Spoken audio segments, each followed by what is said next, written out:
It's not just that I thought that. The marketing for this play typically involves like a Sherlock Holmes and a magnifying glass. So that's a misleading marketing on the behalf of many of those companies.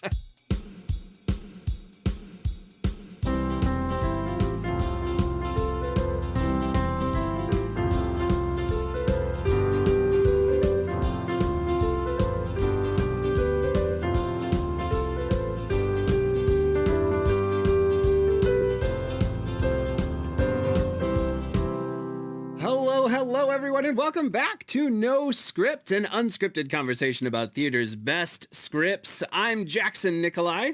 I'm Jacob Mann Christensen. Thanks for joining us for the themed month on No Script, an unscripted conversation about. Did you already say that? Is that where we're at in this podcast? Wow. I just got into the role of it, you know? I just it took over. That back of your mind thing just took me over, and I dived right in. Yeah, no, it's the excitement of one of the hallmarks of our seasons. Hallmark is maybe a funny way to segue us into talking about the fact that we have a themed month this month around, oh boy, another alliterative title. Mistletoe. We're back. Mistletoe Month is here. This is our themed month every season on No Script since the very beginning of No Script's existence 10 or more seasons ago. This is season 11, so I don't know. Would you say that was 10 seasons ago or 11? I don't know. Well, regardless, that long ago, we were doing a themed month. That themed month, I think, was musical month. And since then, we've been able to integrate musicals into our more broad conversations. But each season, we have a month, 4 episodes where we try to talk about scripts that share an element in common. And that what element that is varies wildly. We've done specific playwrights. We've done specific themes. We've done specific concepts. We've done specific forms. We've done specific periods in theater history, and this time around we are doing 4 plays that have to do with the holiday season. Mistletoe Month is here. Yes, indeed. Yeah. So yeah, we like to have these conversations, like to kind of connect the conversations throughout the different plays. So get excited for those things and get excited for the script today, because we're talking about Inspecting Carol by Daniel Sullivan and the Seattle Rep Company. This is, I think it'll be a really fun conversation. It was sort of our way in to talk about A Christmas Carol. To some degree, A Christmas Carol is perhaps the most famous Christmas holiday play, besides perhaps 1 or 2 others that are later in our programming this themed month as well. But there's just so many varied adaptions of The Christmas Carol that actually it seemed like a way into that feature of the holiday season is to talk about a play that I think a lot of people have heard of. Inspecting Carol is a really popular show, especially for community theaters, high school theaters, even college theaters to do. It's hilariously funny. It's sort of a twist on doing The Christmas Carol. I think it'll be really fun to talk about. You know what? Before we did this episode, I'd never read Inspecting Carol or seen it. Yeah, I had just seen advertisements for it everywhere, and all the marketing for Inspecting Carol had like a Sherlock Holmesian sort of figure in it. And so I tell you what, I'm admitting my own ignorance here. I thought this was like a murder mystery version of The Christmas Carol before we came into it. Sure. It gets close at some points. I mean, there's truly a delightful level of farcical happenstance that we get to talk about in this script. So yeah, excited for that conversation. Excited to talk about it because yeah, it is like one of those plays that is just everywhere. Like it just keeps being done. So yeah, it's exciting to get to kind of engage it and to get to engage through it the story of Christmas Carol, which is of course its own. You know, every holiday season someone's doing Christmas Carol. So. Yeah, before we jump into that conversation, though, we want to just give a quick shout out to the folks over at Magic Mind. Magic Mind and us are partnering on this themed month, and we're really excited to tell you about that. More on that later in the episode, but we want to give you a quick heads up that as part of that conversation later, we are going to be able to give you a link and a discount code to get Magic Mind for yourself. So just keep that in the back of your brain. When that comes around, you may want to grab your phone, grab a pencil, so that you can jot those details down, because getting able to access Magic Mind with the discount code that we have for you, I think will be something really cool. Again, we'll get to that later in the episode, but quick shout out to them and a heads up about the discount code that is on the way. Yes, indeed. Now, we're going to jump into the conversation around the script some more. This is the part of the show where we're going to do some context around the script. As a note, as we're engaging this themed month and the sort of like integrated conversations between all of the plays, we just need a little bit more programming time. So we're going to be doing kind of more abbreviated versions of context. Aren't going to give you as deep a dive into playwrights and as deep a dive into what's going on with the show, just so that we can get to the conversation, get to the meat of the conversation as fast as we can. So that said, I'm going to jump in and give you just a little bit of context around this. This show, Inspecting Carol, was written and kind of created in 1991 by Daniel Sullivan and the Seattle Repertory Theater.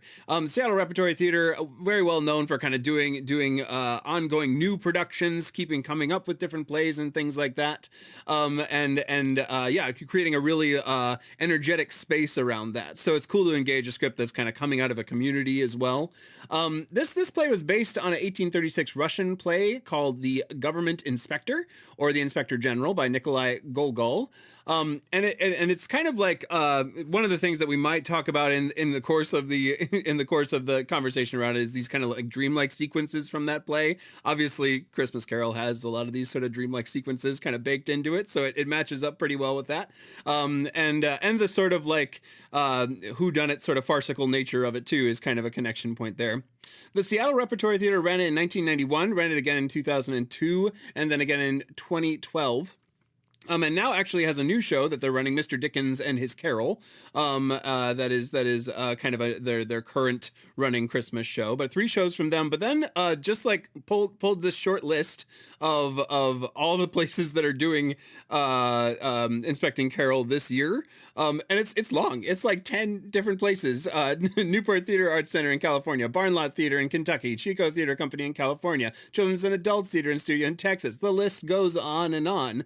This play kind of has this sort of wildfire effect of super, super fun, super great cast of characters. You get your Christmas Carol, but you also get a fun riff on it. Lots of sort of mistaken identity sort of stuff. Great show for a variety of ages. So it kind of continues to have this sort of like sparkly life is what I want to say. But like all these sort of like pop-up sort of spots that it gets to keep doing its show. Exciting that we finally get to turn to it on the podcast.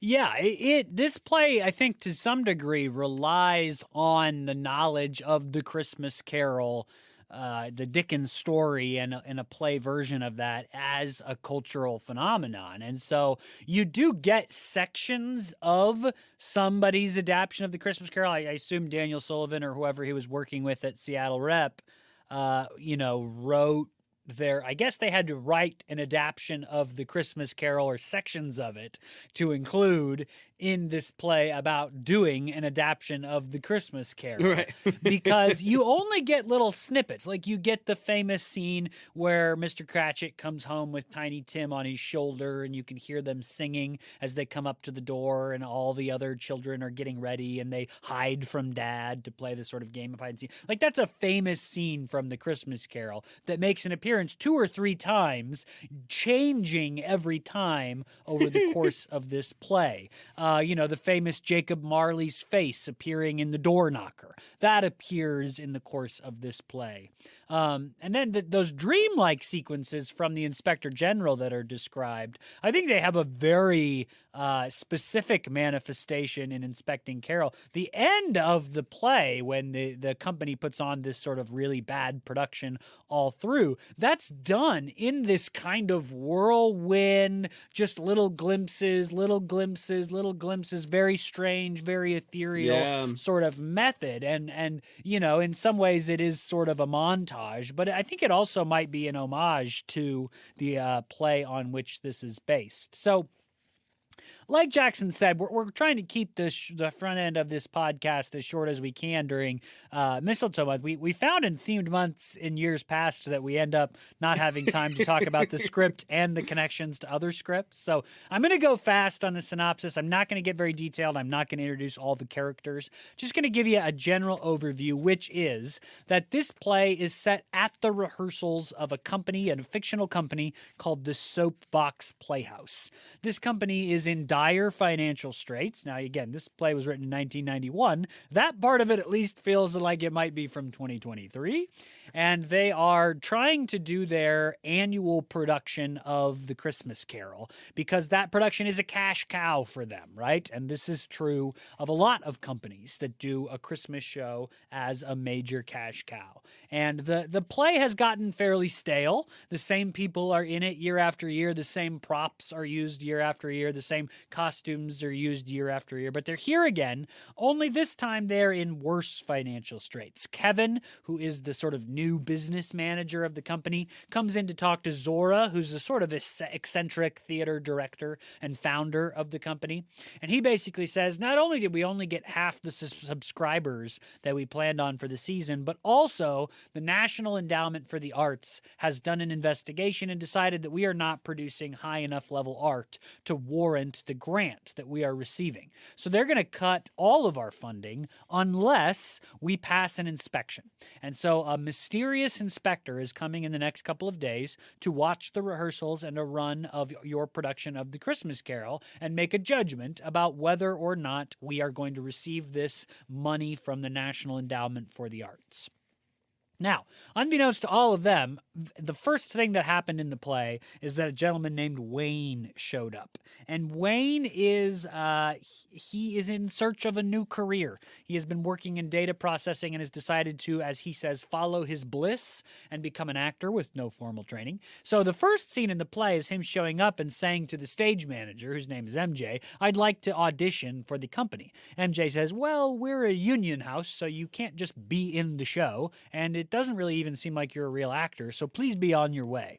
And she scoots him out the door, and then the rehearsal starts, and then all the news about the financial stuff and the inspector. And so then Wayne, in a bold move, pops his head back into the rehearsal after all that and says, I'd really like to audition. Now, here is where the comedy of errors that is this play begins, because Kevin, the business manager, Zora, the artistic director and director of The Christmas Carol, and the stage manager to some degree, suddenly go, oh, this is the inspector, and he's here in disguise as an actor.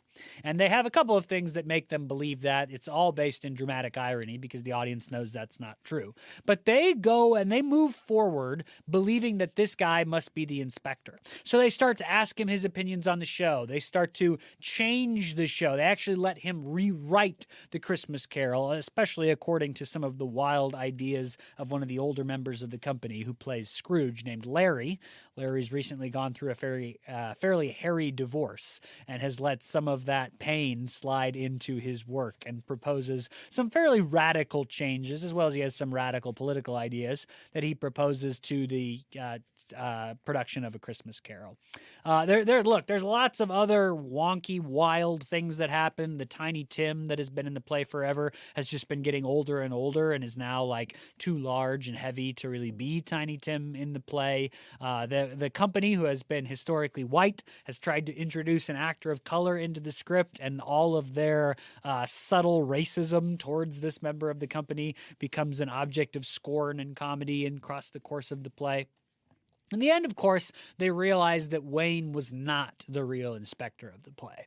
And they're about to throw him out on his ear when the actual inspector shows up and says, "Hey, I'm your inspector. I'm here to watch a run." And so they try to do a run in the kind of final montage climax of the play of this messed up version of Christmas Carol that's been rewritten, that's full of racist imagery and horrible changes to the script, as well as mechanical malfunctions on stage. Like, in some ways, this play is the original The Play That Goes Wrong, for those of you that know that reference. Like, their production of the Christmas Carol is full of mechanical errors on the part of the stagecraft as well. It all ends with the company sort of falling as the stage breaks under them and dumping juice all over the poor inspector, who sort of faints, actually, and is carried into the lobby at that point.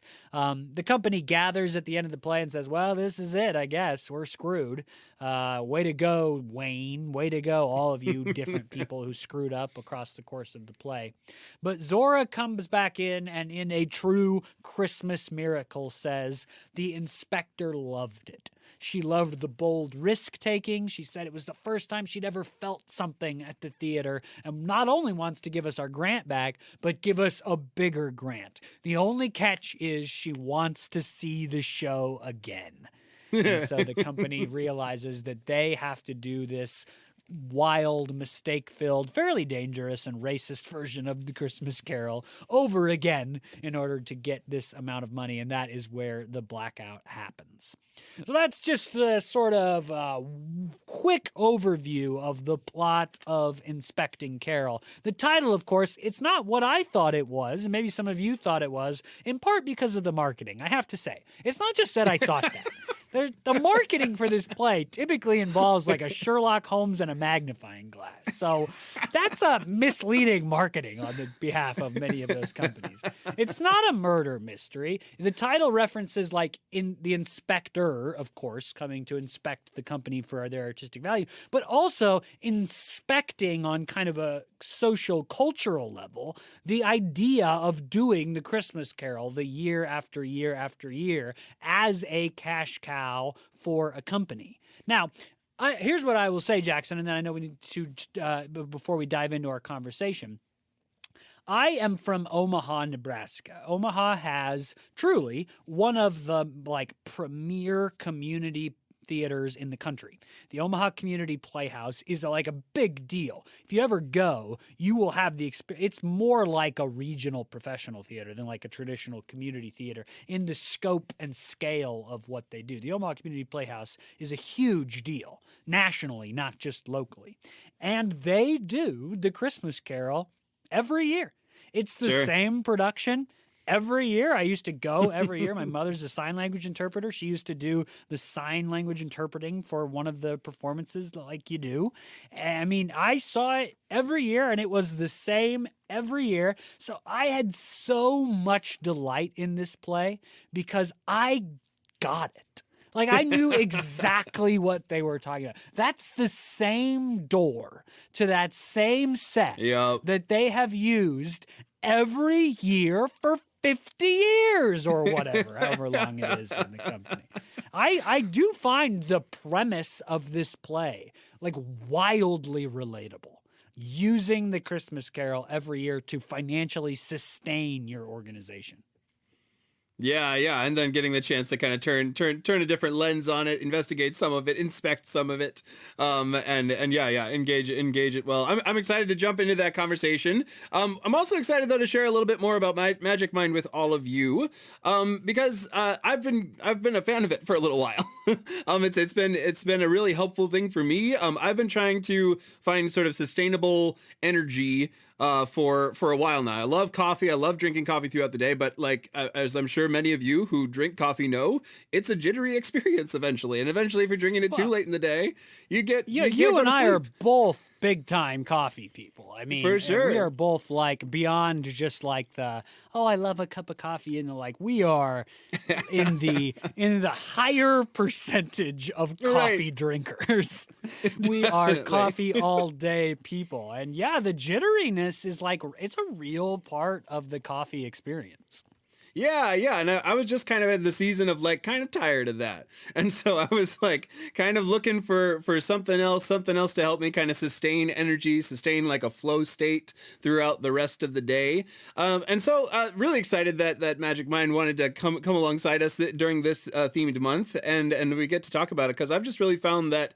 Like whether I'm, trying to get through a script reading for this show or kind of working on rehearsals late into the night, that I need just a little bit more energy throughout the day. And Magic Mind has been a really great way for me to get that energy, but also like the sort of long lasting benefits of it as well. This kind of sustained flow states that kind of stack onto each other. And it really helps me out. It helps me stay awake as I'm reading through plays, preparing for the show. The Magic Mind has all sorts of awesome ingredients. Fortunately, people like James Bashara, the creator of Magic Mind, know how to pronounce all these ingredients. I don't necessarily, but I'm gonna try to do it for you here. It has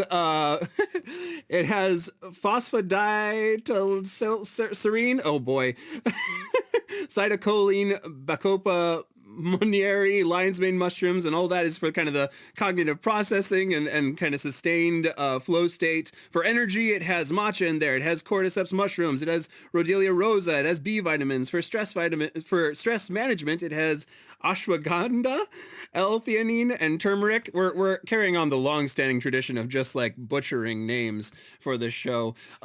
Yeah, this is part of the no script experience. It is wildly mispronouncing things is just what we do. It's true. Apologizing for it, but then wildly mispronouncing things. So all of these ingredients are awesome, sourced from some of the best sources around, and definitely help to kind of sustain you. And again, like the kind of stacking benefits of getting to do it for a little while, I've definitely noticed like sustained flow state for longer. You can take it with coffee. You don't have to like switch up your rhythms in terms of your morning routine or anything like that. You'll just start to experience the kind of lasting flow state of kind of adding this into your routine.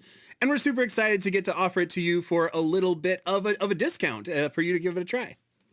Yeah, it's that drinking it alongside coffee that I think is so exciting for us on this podcast. It's like we're not trying to hand over like a put aside your coffee. There's something better. No, this is like it's not gonna you happen. still get your coffee, You just also get this thing that makes the coffee experience better. As part of our partnership with Magic Mind, they're sponsoring our themed month. We're really excited about that opportunity. And because they're sponsoring our themed month, we are able to offer you a pretty severe discount to try Magic Mind for yourself. It's a 56% discount off your first subscription, and a 20% discount off of if you're just going to do a one-time purchase. Now, in order to do that, you're going to want to use our unique discount code and go to our unique link. So how that's going to work is you are going to go to magicmind.com/noscript. All one word, no hyphens, no underscores, magicmind.com/NOSCRIPT.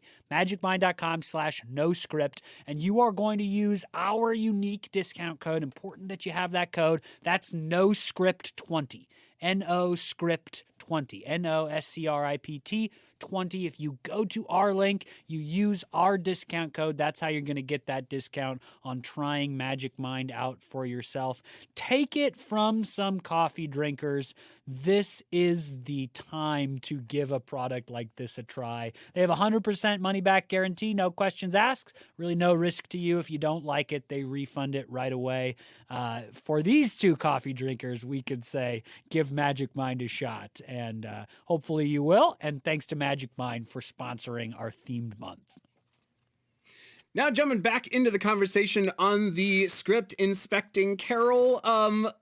Gosh, this play has just the sort of like perfect example of mistaken identity, of like someone, because mistaken identity sort of has some frivolous versions out there, sort of like the oh no, I'm gonna blank on what importance of being earnest. That's sort of like a frivolous love interest sort of mistaken identity. This one packs some stakes in there, right? Like it's not just mistaken identity, it's mistaken identity of the person who could give you your budget for your operating company for the next year. And Wayne walks into this situation and just like, unbeknownst to him, is the stakeholder for these people for like a day and a half, or however long it is. It's a little bit longer than a day and a half. But is the stakeholder for these people and their likely futures, trying to maintain this company.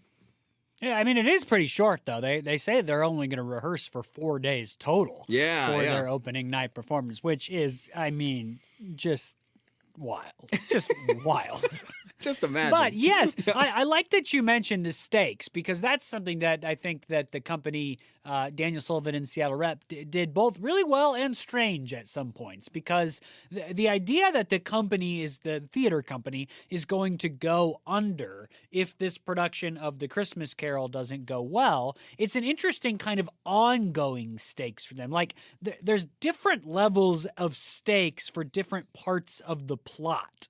The Christmas Carol yearly show has to go well, because that is what sustains the company financially. So there's already that built in. Like, regardless of all the other craziness that happens in this play, the company has to successfully rehearse and put up The Christmas Carol in 4 days, because they need to.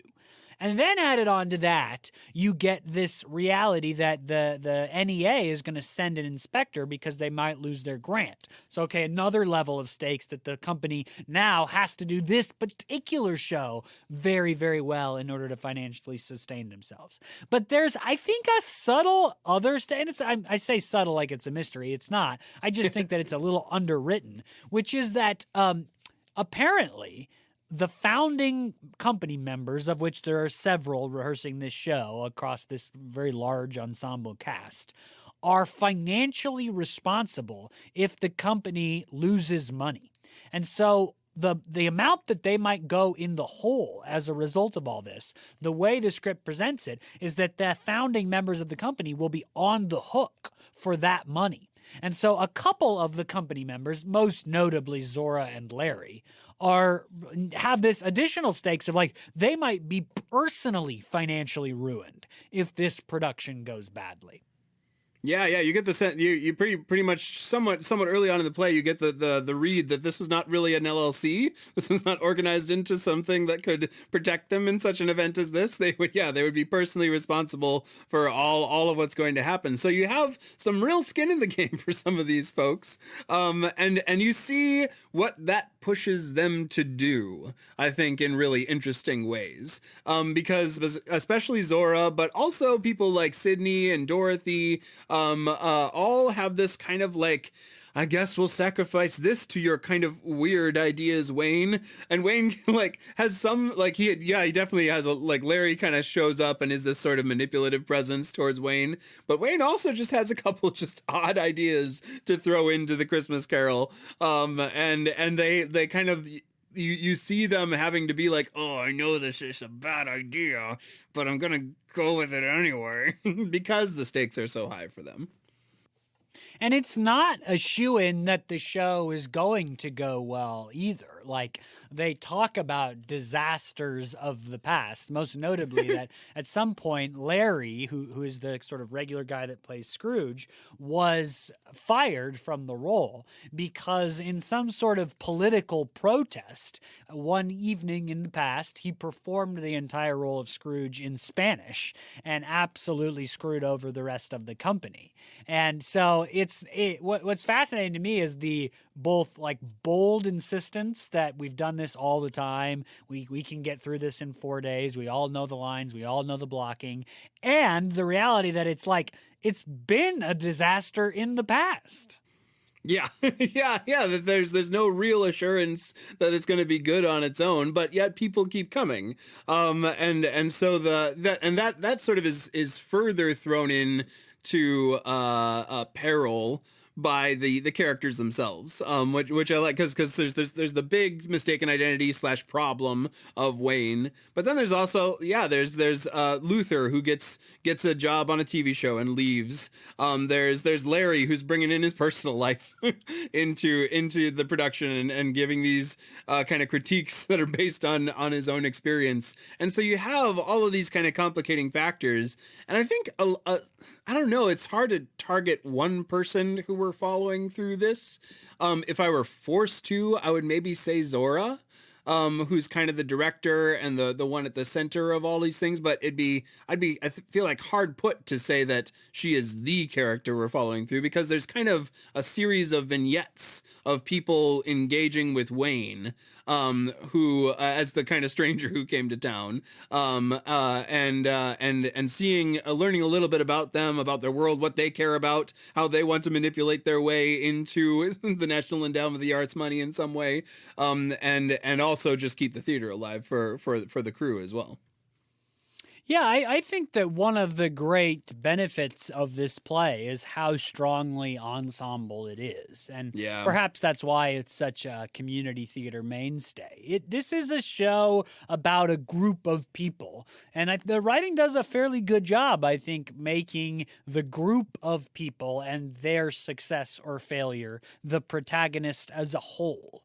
That's both very complicated to do and not always worth it or successful. I think, a couple weeks ago we talked about Steel Magnolias, and that I think is another example of a show that does that really well. The group is the protagonist, the whole group of them together, and it's hard to pick out like a main character. And Steel Magnolias is also a very popular community theater show. And so I one of the great loves and great joys of community theater as a function in our communities is the focus on a group of people making something together. And so plays that are popular oftentimes tend to do that. And I don't know if that is a conscious effort or just something that we all recognize, that the form of community theater, the community doing theater, and the form, the content of certain plays come together in a beautiful pairing at times. Yeah. And this play in particular, definitely leans into that. Obviously centric to the plot is that sort of community agent in the community bringing on these plays. But then also, as you mentioned in your synopsis, it evaluates what the community wants to focus on as well in Christmas Carol. You kind of have this societal critique almost undercurrent of this play that at least asks the question, why are we talking about this multiple 100-year-old story from England? Does it have an application to today? As much as maybe we've given Larry some short shrift this episode because of his abrasiveness and his unwillingness to kind of have the group inform his decision making, he brings up some valid points of like, let's maybe make this relevant and talk about the real struggles of today. Obviously, Carol, or not Carol, the Christmas Carol is about a current struggle of that day. Let's try to recontextualize it and bring it into the vernacular of now. And then you have that sort of position juxtaposed with, well, yeah, but they're not going to go to that play. we need people to come to the play to make money. So all of that is a very relevant conversation, and I think interesting. It's just cool to see another layer of this be this sort of societal / cultural wondering and critique, inspection of what theaters do when they continue to perpetuate a story, especially if they're perpetuating it in a mindless way, which is not always the case, but in some cases, the kind of repeat of the show over and over and over again can be this kind of like a mindless rhythm that this theater has gotten into. So it's great at kind of asking that question and critiquing it, and also leaving room for the joy of, yeah, we're going to see Christmas Carol again, I guess. Yeah, well, one of the things that I'm not sure about, and perhaps it's just because of my own personal nostalgia about it, is the play does seem to have a fairly negative vision overall of the kind of repeated annual tradition of doing the Christmas Carol. And I mean, I don't know. I loved going to the Christmas Carol as a kid. I mean, I know I said that like it was the same stuff every year and it's the same show always, and it is. I'm sure if I go back this year and see it, it'll be the exact same Christmas Carol. But there was something beautiful to me, like growing up, and the nostalgia of that this show definitely makes some criticism of, Larry brings out like the same gross turkey prop that they've used year after year. One of the characters, Walter, is wearing, actually I think Wayne does later too, the robe of the ghost of Christmas future, and talks about how badly it smells because it doesn't get cleaned year after year. And so I guess what's strange to me is that it does seem to criticize the tradition of the Christmas Carol. At the same time, and maybe other boring traditions alongside it. At the same time, though, it's not like the play takes a positive view of like change either. Like all of the adaptions, the alterations that are suggested to be made to the Christmas Carol across the course of the play are, I mean, objectively terrible. There at no point is anybody like, we should try a different play, or we should, like, there's no good ideas ever floated. This seems like a play full of bad ideas. We could either do the same show over again, which seems to be a bad idea all around in the way that the play presents it, or we could do new things, but all the new things are also bad. Right. Yeah, and it kind of becomes the question of how do we hook them in to the show with the title, but also subversively sneak in something else that's going on. And yeah, they're all universally bad. Interestingly, though, the outcome of the play is kind of in that category. That's the thing that appeals to the inspector from the National Endowment of the Arts, is like, ooh, this is so like edgy and pushing the limits of what Christmas Carol can be. So even though like there's the definite like knowledge, the meta knowledge, and even as we're watching the final vignettes of what is coming together, because this is another thing I want to talk about, because the jokes are set up so well, starting like throughout the first 3/4 of the play, that final vignette play where all the jokes come to fruition in a live performance is so impactful. Stuff like trapdoors opening when they shouldn't, or puppets leaping up at someone's face and hitting them. It's like, oh well, that was exactly what that person was afraid about. But all of these sort of like avant-garde techniques. The comic writing of setting up and paying off is so well executed. So good. It feels like everything they hit along the way then comes to fruition in this whirlwind tour through the play. I mean, like Phil, he plays Cratchit, and he's constantly complaining about having Tiny Tim, who again used to be a small kid and now is like an adolescent, on his back. But then that kid flees. But then Wayne, a grown man, plays Tiny Tim at the end, and he has to have him back on his shoulders. I mean, all that kind of stuff is just set up and then just really hit out of the park when you get to the whirlwind tour through Christmas Carol at the end. Yeah. Yeah, it's just so full of all of those teeing up the ball, and just like pages later, acts later, seeing it knocked out of the park to really mix up my sports analogies. So it's yeah, no, it's chock full of those sorts of things, and also just the sort of like goofy ending of the inspector loving the play for all of its weirdnesses is also a delightful joke to pay off the consternation that everyone else has been in throughout the whole play. Even that feels like part of this play's mocking of like the art system, with a capital A. Like, like we're going to do real art. Like at one point, this might be my favorite joke in the show. Larry comes on stage and he's got Phil in tow, and he says, well, Phil and I have figured out a new end to the play.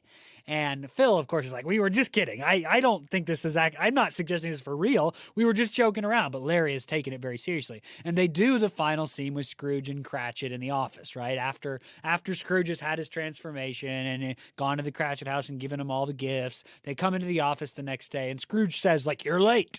And Cratchit, oh my gosh. And Scrooge says, it's the famous line, right? We have no choice but to raise your wages. And it's the big turnaround moment for Scrooge. And so, but what Larry and Phil suggest is that they never pay that off. Scrooge and Cratchit just come in, and it's like everything went back to normal. They never say the raise your wages. They never go on beyond that. And it was just the one night that Scrooge had his transformation. So it's like they don't ever pay off the resolution of the Christmas Carol story. Right. And that is like such a high art idea in the worst way.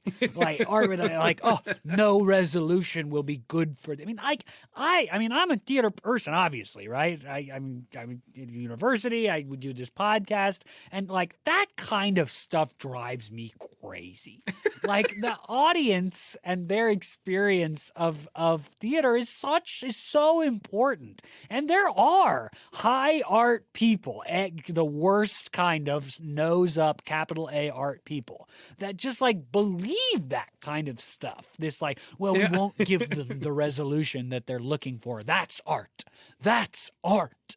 And this play really makes fun with a pretty heavy hand of those kind of people at times. And I think the ending, although it's funny and it's a beautiful Christmas musical, is part of that mocking. Like the National Endowment for the Art person loves this objectively terrible production of The Christmas Carol. Yeah. Yes.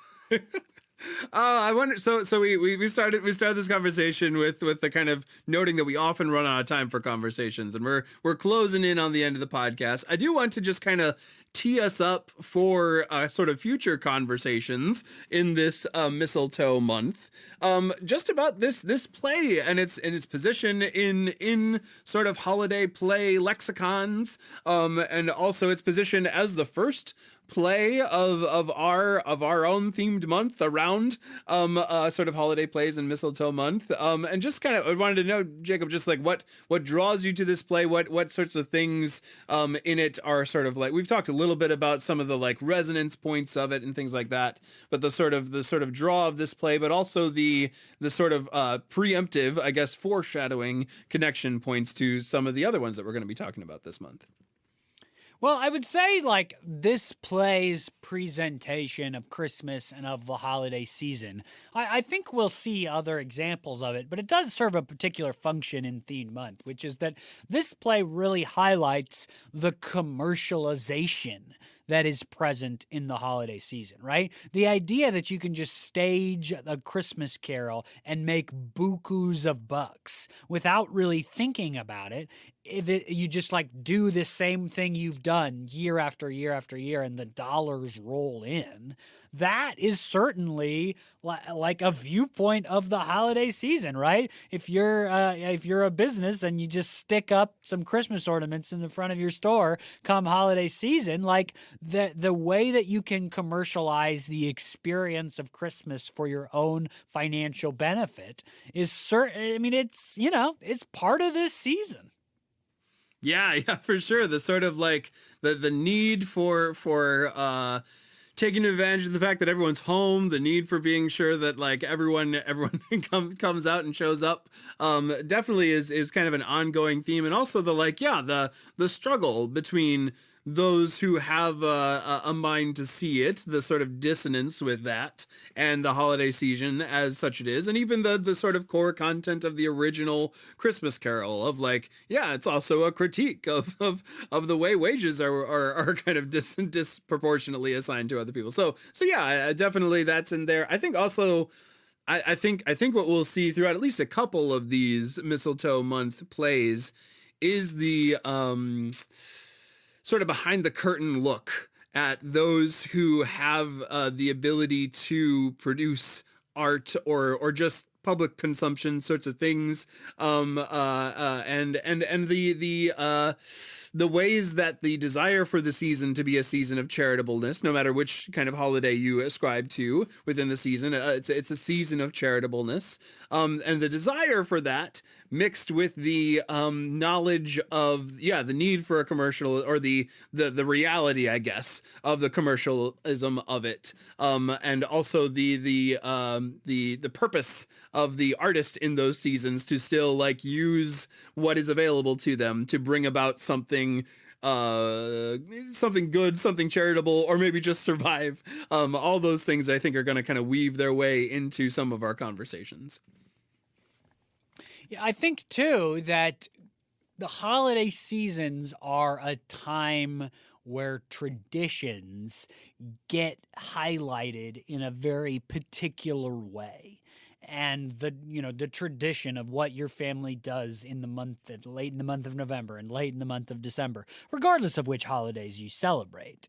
The way that your family engages with traditions, I think that is part of this play too. And maybe it was part of it wasn't quite frustration, but my wondering earlier in our conversation about like how this play thinks about like doing an old thing and doing a new thing is like I'm not quite sure, and maybe it says nothing, but I'm not quite sure what it says about traditions. This play seems to be equally critical of doing traditions year after year after year after year just for the sake of it, but also critical of changing those traditions and updating them in any form or fashion. Yeah. The resistance, both communal and within even the cast itself, of resistance. It's manifested in Luther. It's manifested in a lot of things, but it's like just Luther alone. Like, no, we can't do the show without Luther. Luther's great. He's also 6 feet tall and, and will break Phil's back if he carries him. All of these that's a sort of like highly absurd version of exactly that. Like, we don't want to change. We see the need to change, and we're just going to deny the change. And the sort of struggle of that. Eventually, of course, there's change always comes whether we want it to or not. And I think certainly the cast of this Christmas Carol experiences that change rolling through and has to adapt quickly to a newcomer, to trying to find some new funds, and also to the mistakes that are inherent with any change. Yeah, but it's the change isn't like good. Like, I know that the NEA person loves it at the end, but again, I think that's part of mocking the whole system of art making. But I think for the audience experience is not supposed to be that like, oh, that was a wonderful piece of art. I finally felt something. Like I think the idea of Inspecting Carol at the end, maybe this seems obvious, but it's worth stating, is that we have an incongruous experience with the NEA person. That's where the comedy comes from. We see something terrible, and the NEA person loves it, and that incongruity causes comedy. It causes shock and laughter, and so. Assuming that I'm right about that, which again seems obvious to me, then I just am not sure what Inspecting Carol wants me to think about holiday traditions, the tradition of the Christmas Carol in general. Like, is there any good ideas? There are, again, I'm saying something I already said earlier, but it seems like there are no good ideas in this play. No one has any good ideas ever. Yeah. I wonder if a possible good idea is not really the content of the play, not really what comes out of it, not really the way they got the money, but this message around hospitality towards people outside of the crew, that I wonder is kind of around, is a little bit into this. You have to maybe make some assumptions, but I have a slight assumption, and this doesn't necessarily have to be true. There's ways that you could direct this play and act this play that this wouldn't be true, but I kind of get the sense that Wayne might be around this company for a little while longer. And when he rolled in the door, he was like quickly turned away. And even though there's this mistaken identity stuff, they want to kill him at one point. They certainly want to throw him on his ear. They by the end of it, there's this sort of camaraderie shown to Wayne, and you have the idea that maybe Wayne has found his acting spot for a little while. You also have the kind of consistent critique throughout the play from Walter, who is trying to on ramp into this company, and you have kind of calls for more hospitality for him as well within it. So I do wonder if there isn't a sort of subtle undertone in this play of like, the good idea is to not get too locked into this and keep welcoming people into the practice, because perhaps that is a way that some survival of a theater can happen.